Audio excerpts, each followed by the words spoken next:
So first things first, we need to work with our pie crust. So we need to parbake the pie crust, which means we need to bake it a little bit ahead of time so that it doesn't get soggy from the egg mixture.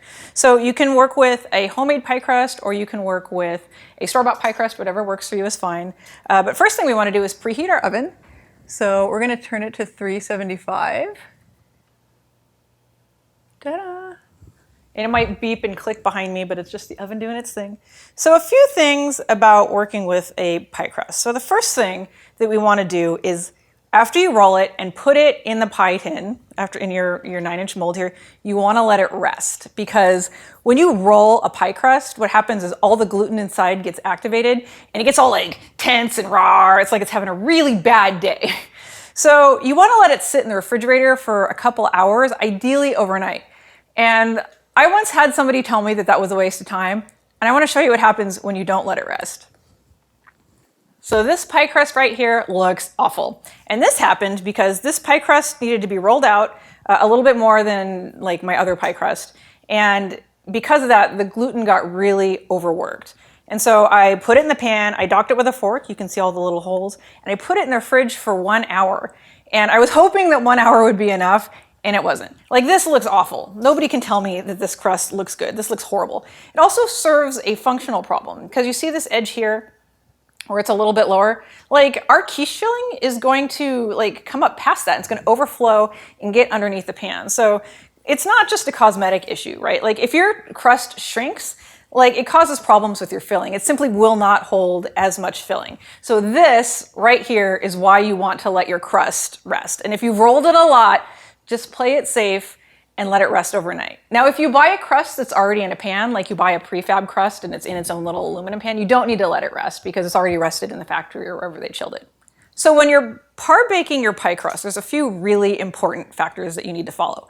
So first is, this crust should be super cold. Like under no circumstances should this like raw crust come out of the oven and just sit at room temperature. The butter in the crust needs to stay super cold so that it vaporizes in the oven and actually releases moisture, which gives you like a flaky texture, right? If you leave it at room temperature, the butter inside the crust starts to melt and it actually can make your crust really greasy.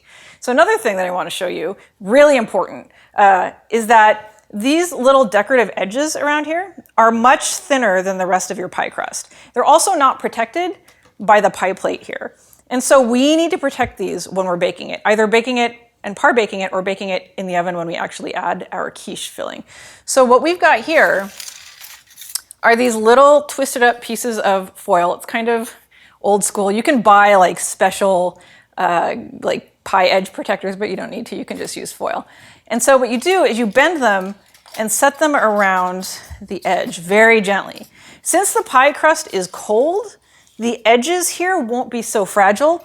It's another reason you want to make sure it's cold, right? Because if you put these pieces of foil on the edges of your pie crust, and this crust is room temperature, just like as you adjust and fuss with these, like these will get smashed. And I know it because I've done it 1,000 times, and it's a real bummer. You put a lot of time and effort into making these decorative edges, so you want to take the time to take care of them. So now we've got our pie crust edge protected. We've got this in a baking sheet because it is actually kind of unwieldy to manage this pie plate when it's hot. It's so much easier just to move this around, put it in the oven, out of the oven.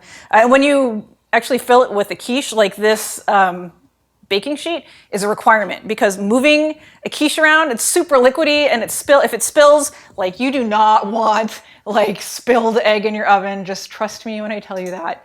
It's a nightmare. So the baking sheet is really important here. So the next step for parbaking your crust is to fill it with pie weights. Right before you fill it with pie weights, actually, I want to point out that I've docked this with a fork. You see there's all these little holes in it. And basically what you do is you just take a fork and you like poke holes all over the place. And you want to use a fair number of holes, and helps prevent shrinkage. Like it won't save it like that pie crust that I showed you before. Like I docked that and it made zero difference, but it helps a little bit. And when it comes to preventing shrinkage, like whatever you can do to like work in your favor, do it. So this has been docked, the edges have been protected, and now we're going to add pie weights. And what the pie weights do so when we bake this is going to like rise just like any bready thing, right? They're going to rise, and the pie weights will actually help keep it from puffing up so much. You cannot just put pie weights into a pie crust. I've actually seen people do that. It doesn't work. It ruins the crust. Actually gets these really greasy. In a perfect world, if you treat these well, you never have to clean them. So, because they're protected from the pie crust. So we're gonna put parchment paper in the middle. And then we're going to pour these pie weights into the middle. I think this is probably 1.5 cups, maybe 2 cups of pie weights. You can also use dried beans. You don't have to go buy these specialized pie weights. Like if you just have dried beans, they work just as well. We're gonna pour these in. Blink. And we're gonna kind of scatter them evenly. And that's it. That's how easy it is. I'm gonna throw this in the oven, and what we're gonna do is we're gonna Parbake it at 375 for 10 minutes, and then we're gonna pull these pie weights out, and we're gonna bake it for another 5 minutes. I'll show you what it looks like when it's done. So our crust has Parbaked for 10 minutes now. So we wanna take out the pie weights, and we wanna bake it for another 5 minutes. So we're gonna pick these up and put them in a bowl. Now these pie weights are freaking hot. Do not try to pick them up with your hands. They are essentially like little molten rocks. So what we're going to do is we're going to pick up the parchment, which is another reason we use such a big piece of parchment. It's easy to handle them. We're just going to put them in this bowl. And pick it up. You want to pick it up slowly in case you have a little bit of sticking. Parchment doesn't usually stick, but just in case, you want to kind of be careful when you pick it up. Put these off to the side, and we're going to let those cool before we handle them, because if you were to handle them now or for any time in the next like 5-10 minutes, you would burn yourself. So now we can see our beautiful pie crust. We've got, I can't really pick it up without knocking these off, but we've got, you can see the color of it. Whoop. The color is a little golden brown. The pie weights did their job as far as like keeping it from rising. You see we got a little bit of rising around the edges, but the pie weights kept it flat. So we're gonna keep the little foil edges on, because when we bake this thing with the quiche, these edges are going to keep baking, and these are the most fragile part of the pie crust. So what we're going to do now, throw it in for another 5 minutes, keep these guys on, and I'll show you what it looks like when it's done. So we've got our crust, and it's baked. It's an additional 5 minutes, and it's looking great. We're going to peel off our little protectors, but we want to save these because we're going to need them again when we actually bake the quiche, because in the time it takes us to bake the quiche, these edges are going to overbrown and burn. You can see that this looks perfect. I don't want to pick it up because it's really hot, but I'll tip it a little bit. And you can see that it's got good color. It's not golden brown, but it's just taken just like a hint of color. And you can see that this crust actually doesn't have a lot of rising, which is great. That actually doesn't happen very often. Sometimes crusts are like, poof, and they're really big and fat.